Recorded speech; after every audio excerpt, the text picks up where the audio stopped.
बिस्मिल्लाह रहमान रहीम। इय्याका नअबुदु व इय्याका नस्तईन।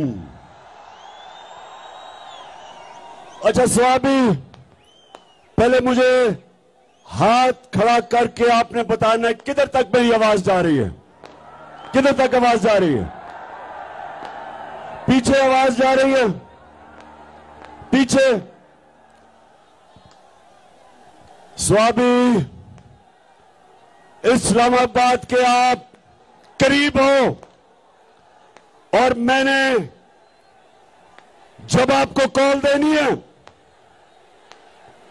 जब मैं आपको कॉल दूंगा, मैं अपने स्वामी के बाशऊर और दिलेर नौजवानों को, मैं सबको इस्लामाबाद में मिलना चाहता हूं। तैयार हो? हाथ खड़े करके मुझे बताओ कि इस मुल्क की हकीकी आजादी के लिए आप इस्लामाबाद आएंगे? हाथ खड़ा करके बताओ। और जो भी नहीं आ सकता इस्लामाबाद, वो स्वाबी में निकलेगा और बताएगा कि गुलामी नामंजूर, इंपोर्टेड हुकूमत नामंजूर।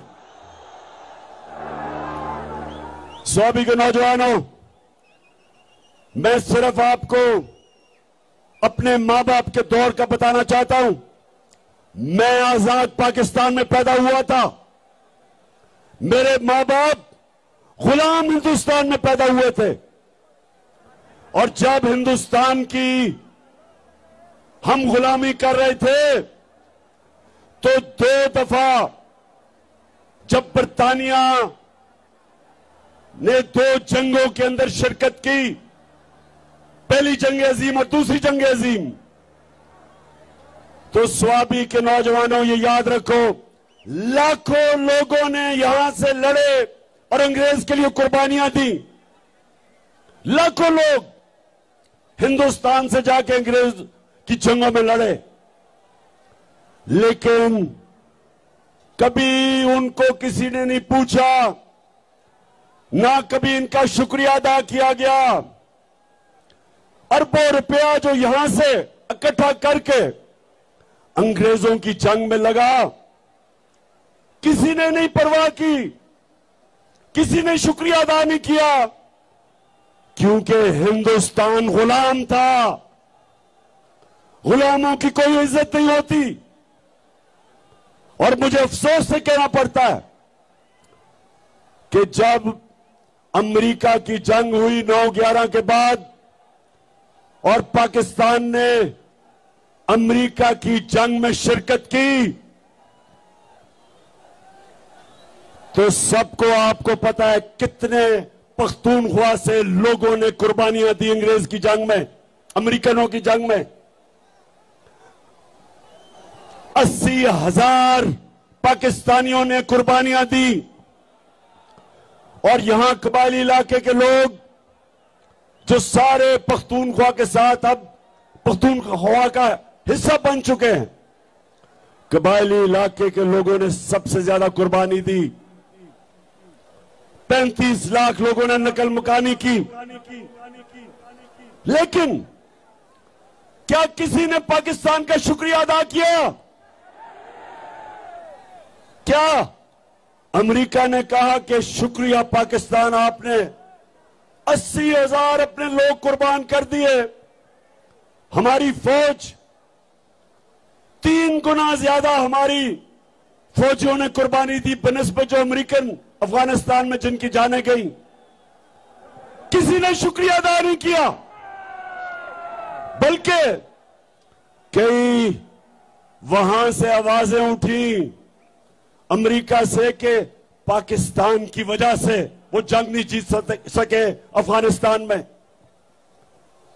तो पाकिस्तानियों, मेरे गयूर बाशऊर स्वाबी के नौजवानों, मेरे पाकिस्तानियों, ये याद रख लो कि गुलामों की कोई इज्जत नहीं होती। इसलिए इसलिए ये जो इंपोर्टेड हुकूमत अमरीकी साजिश के तहत बाहर की साजिश और अंदर की साजिश ने मिलके जो ये हुकूमत हमारे पे मुलव्वस की है, मेरी कौम आप तैयार हो जाओ। हमने किसी सूरत अमरीकों के गुलामों को, चोरों और डाकुओं को हमने किसी सूरत तस्लीम नहीं करना। इसलिए आप सबने स्वाबी पास है इस्लामाबाद से, आप सबने आना है और मेरे साथ शिरकत करनी है। और हमने इस इंपोर्टेड हुकूमत को पैगाम देना है, और जिन्होंने मुसल्लत किया ये हुकूमत कि ये एक आजाद कौम है, हम वो लोग हैं जो कि दुनिया के सबसे अजीम लीडर हमारे नबी सल्लल्लाहु अलैहि वसल्लम, हम उनकी उम्मत हैं। और स्वाबी जब पाकिस्तान बन रहा था, पाकिस्तान का नारा क्या था? नारा यह था कि पाकिस्तान का मतलब क्या? जब ना था कुछ यहाँ था मगर तू ही तू, अल्लाह अल्लाह अल्लाह। स्वाबी ये दोनों जरदारी और शरीफ 10 साल जब इन्होंने हुकूमत की 2008 और 18 के दरमियान,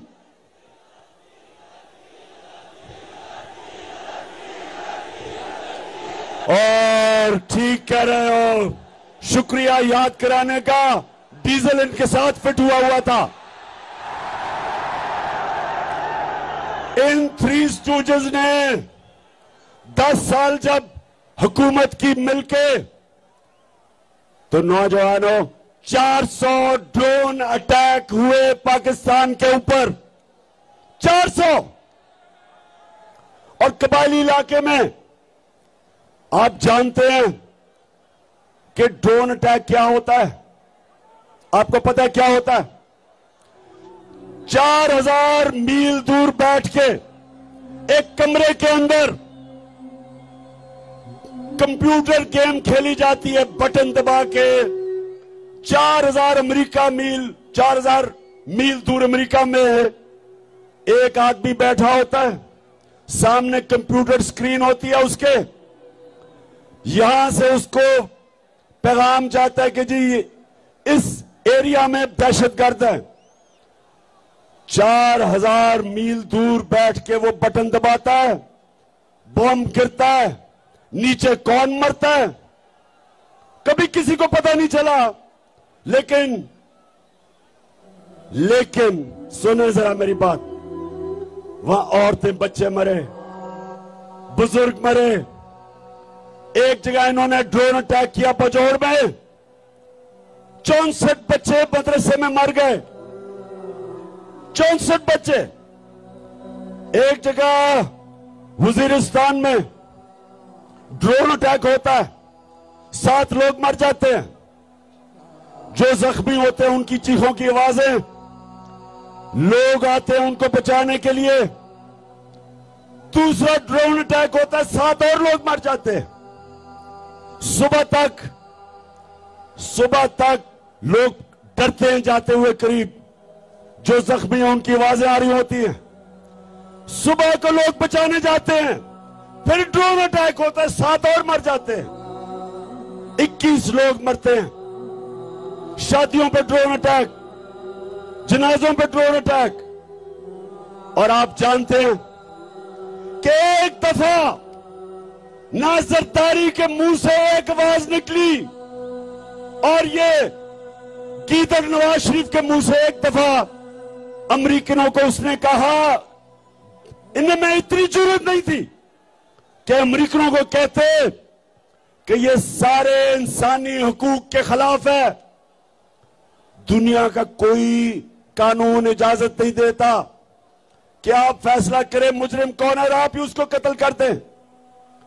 जज, जूरी, एक्सिक्यूशनर, दुनिया का कोई कानून इजाजत नहीं देता, लेकिन इस मुल्क पे जिनके लिए हम जंग लड़ रहे थे, 400 ड्रोन अटैक हुए। एक दफा इन दोनों ने जुर्रत नहीं की अमेरिका को कहने के लिए कि क्या आप अपने मुल्क में दहशतगर्द के ऊपर ड्रोन अटैक करेंगे? जुर्रत थी इनमें क्या? इनमें यह जुर्रत थी बरतानिया को कहने के लिए कि लंदन में हमारा बड़ा दहशतगर्द जिसने हजारों लोगों को कत्ल करवाया, क्या हमें इजाजत देंगे ड्रोन अटैक करके उसको मारे? तो अगर अपने मुल्क में आप हमें कहते हैं कि अदालत में जाके साबित करो वो दहशतगर्द है, तो हमारे मुल्क में आपने कैसे आपने 400 ड्रोन अटैक किए, बेकसूर लोगों को मारा, औरतें बच्चों को मारा, और ये तो जिनको फिर से इन दो खानदानों को फिर से जो मुसल्लत किया है, इसीलिए किया है कि ये उनके गुलाम हैं, इनमें जुर्रत नहीं है, ये पैसे की पूजा करने वाले हैं, ये पैसे के बुत की पूजा करने वाले हैं, इनके पैसे पड़े हैं बाहर, इनके लंदन में, अमेरिका में पैसे पड़े हुए हैं। ये कभी अपने लोगों के हकूक के लिए, उनके फायदे के लिए, ये कभी अपनी जुबान उनके अपने आकाओं के सामने जुबान नहीं खोलेंगे। इसलिए इनको लेके आए हैं, इसलिए इनको पाकिस्तान पर मुसल्लत किया, क्योंकि इनको पता था कि इमरान खान ना इनको बेच देगा, ना यहां से उनकी किसी जंग में शिरकत करेगा, ना वो अपने मुल्क के मफादात को उनके लिए कुर्बान करेगा, अपने लोगों के फैसले करेगा, क्योंकि इमरान खान का जीना मरना पाकिस्तान में है। इसलिए नौजवानों ये साजिश की गई और इसलिए आपने इस्लामाबाद पहुंचना है। और मैं, मगरिब हो रही है, यहीं आपने नमाज पढ़नी है, लेकिन मैं जल्दी जल्दी बात करता हूं। दूसरी बात नौजवानों, दूसरी बात, ये जो लोगों को ऊपर आपके मुसल्लत किया, ये 30 साल से ये दो खानदान, भुट्टो और शरीफों के खानदान 30 साल से इस मुल्क के ऊपर हुक्मरानी कर रहे हैं। इनकी वजह से आज शहबाज शरीफ कहते हैं जी हम तो बेकारी हैं, इसलिए गुलाम हैं। और इनका एक और वजीर कहता है हम तो वेंटिलेटर पे हैं, हम तो अमेरिका की गुलामी करने पे मजबूर हैं। मेरे पाकिस्तानियों, ये आपके सामने ये वो लोग हैं जो दो बुतों की पूजा करते हैं। एक है बुत पैसे का और दूसरा बुत खौफ का। और यही मेरे नबी सल्लल्लाहु अलैहि वसल्लम ने मदीना में आके इन्हीं बुतों को तोड़ा था, खौफ के बुत को तोड़ा था, आजाद किया था। ला इलाहा इल्लल्लाह का मतलब हमें सिखाया था कि हम सिवाय अल्लाह के किसी के सामने नहीं झुकते।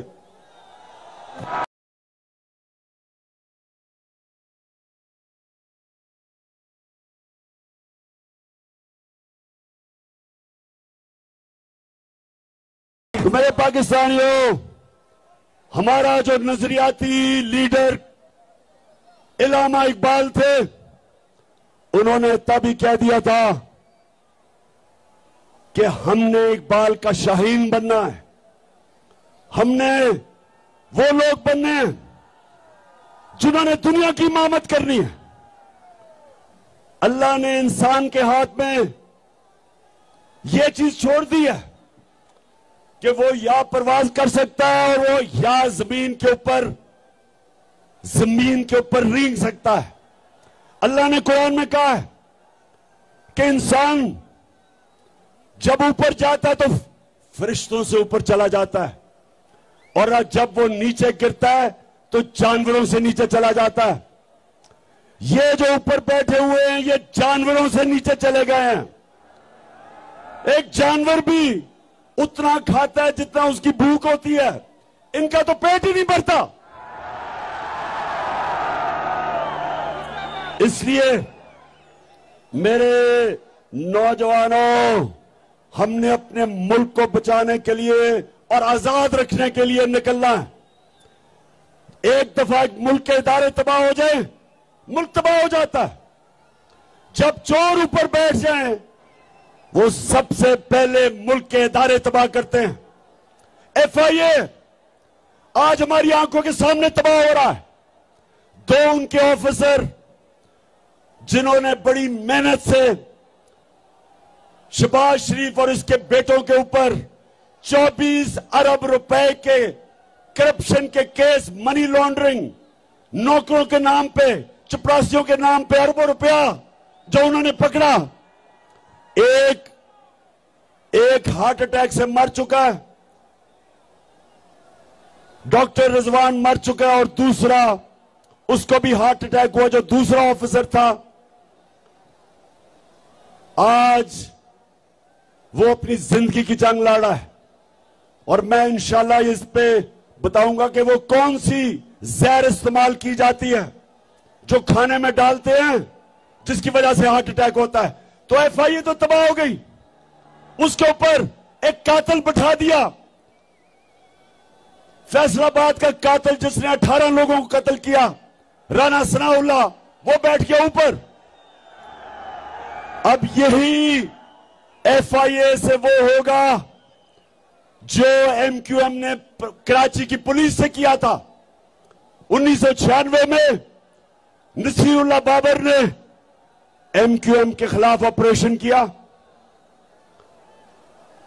1997 में गवर्नमेंट चली गई पीपल्स पार्टी की, नवाज शरीफ आ गया, इसने MQM से समझौता कर लिया। MQM ने चुन चुन के एक एक पुलिस वाले को कत्ल किया जो ऑपरेशन में शामिल था। और आज तक मेरे पाकिस्तानियों, आज तक कराची पुलिस अपने पैर पे नहीं खड़ी हुई, रेंजर बुलाने पड़े हैं। पुलिस खत्म होगी उसके बाद। इसी तरह इदारे खत्म होते हैं जब मुजरिमों को ऊपर बिठाते हैं। और इसलिए मेरे पाकिस्तानियों, हमने इनका मुकाबला करना है, अपने मुल्क को बचाना इन चोरों से, अमेरिकनों के गुलामों से। और आपने सब ने मेरे साथ निकलना है। फिर से हाथ खड़ा करके बताओ, हम निकलोगे?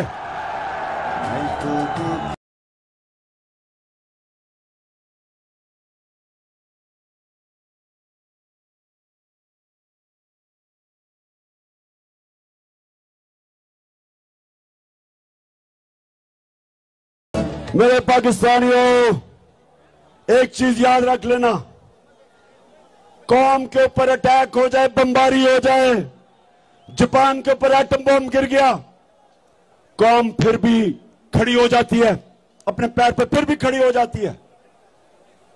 अफगानिस्तान में कितनी 40 साल से इंतशार है, फिर भी वो कौम तकड़ी है। लेकिन एक चीज याद रखें, जब एक कौम की आप इखलाकियात खत्म करते हैं, कौम मर जाती है। जब एक कौम अच्छे और बुरे की तमीज खत्म करती है, कौम मर जाती है। कौम पहले इखलाकी तौर पर मरती है, फिर माशी तौर पर मरती है। तो जो ये लोग 60% कैबिनेट जमानत के ऊपर है, पाकिस्तान का ये जो क्राइम मिनिस्टर है, प्राइम मिनिस्टर नहीं, क्राइम मिनिस्टर है,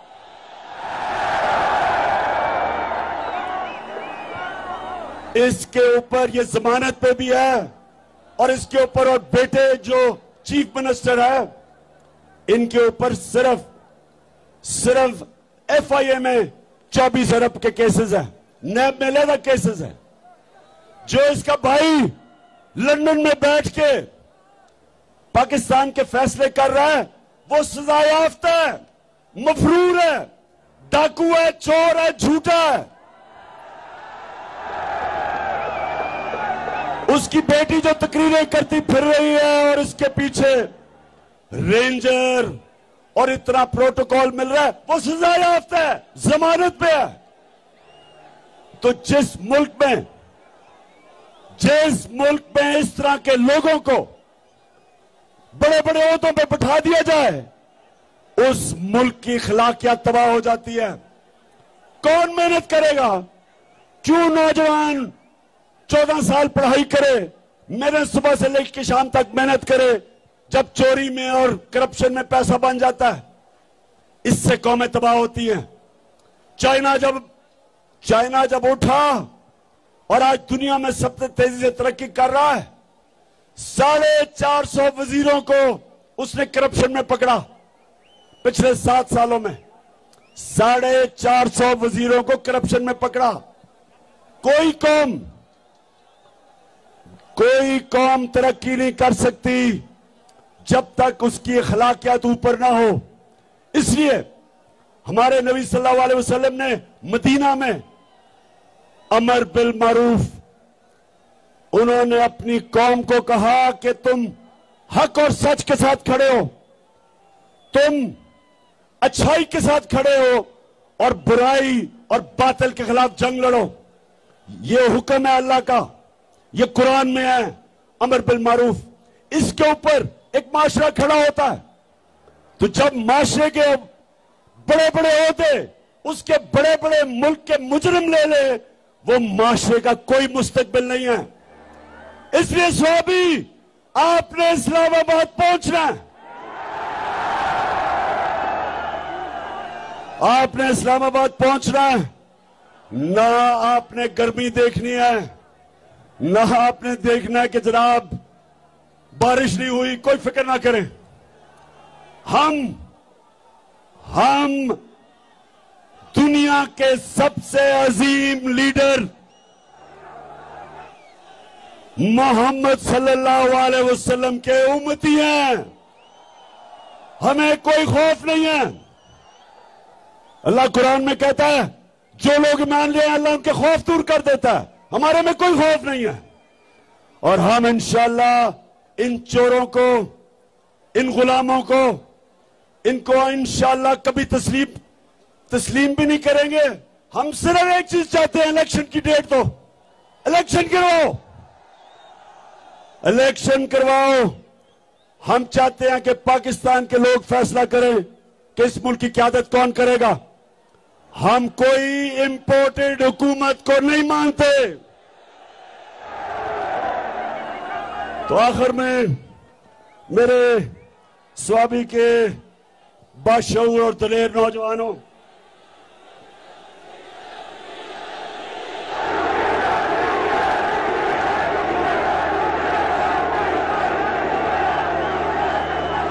डीजल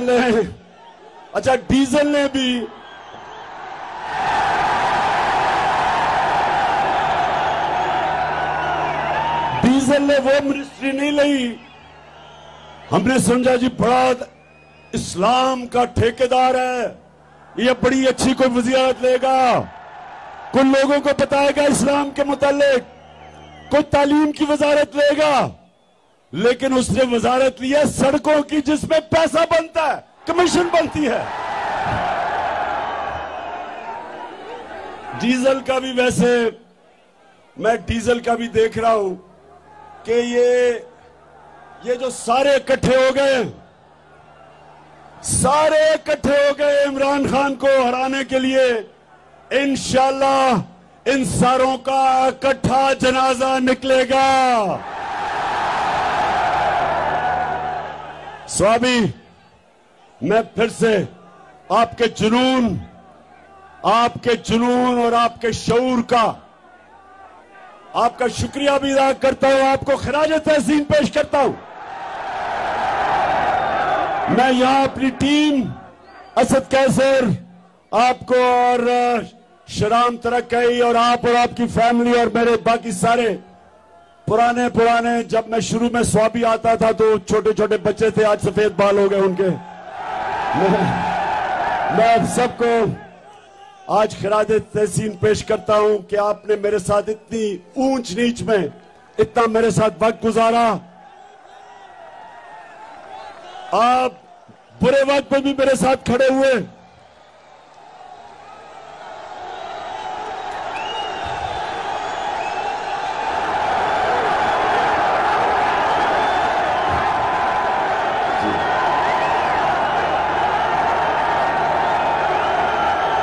और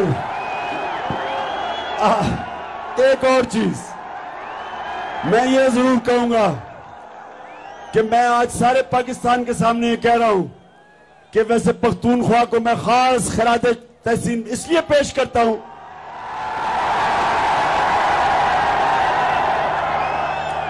सारे पाकिस्तान में ये कह रहा हूं कि सारे पख्तूनख्वा में सिर्फ एक लोटा हुआ, एक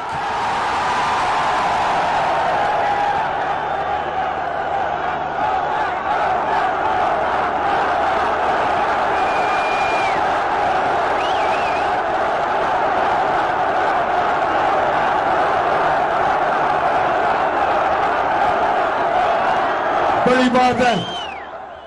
इसका मतलब कि यहां वफादारी भी ज्यादा है, यहां ईमान भी ज्यादा है, या माशाल्लाह आपकी अखलाकियात भी ज्यादा है। हालांकि कल फैसलाबाद के लोगों को मैंने कहा, वैसे जिस तरह फैसलाबाद में कल लोग निकले हैं मैंने कभी अपनी जिंदगी में इस तरह की जोश और जज्बा फैसलाबाद में नहीं देखा। लेकिन मैंने एक गिला किया फैसलाबाद से, मैंने एक गिला किया, मैंने कहा फैसलाबाद सबसे ज्यादा लोटे फैसलाबाद से निकले थे। और उन्होंने मेरे से वादा किया कि एक भी लोटा अगला इलेक्शन फैसलाबाद से नहीं जीतेगा इंशाल्लाह। अब सारे पाकिस्तान को पता है कि लोटे कौन थे, लेकिन इलेक्शन कमीशन को नहीं अभी तक समझ आ रही लोटों की। इलेक्शन कमीशन सारी दुनिया के सामने वो लोटे हुए हैं, लेकिन इलेक्शन कमीशन नुक्ते ढूंढ रहा है किसी तरह उनको बचाने के लिए। अगर आपसे बच भी गए, पाकिस्तान की आवाम से ये नहीं बचेंगे इंशाल्लाह। मेरा पाकिस्तान है, ये मेरा पाकिस्तान है, तेरा पाकिस्तान है, ये मेरा पाकिस्तान है।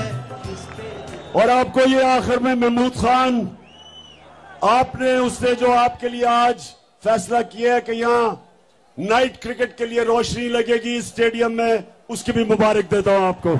पाकिस्तान जिंदाबाद, पाकिस्तान पाइंदा।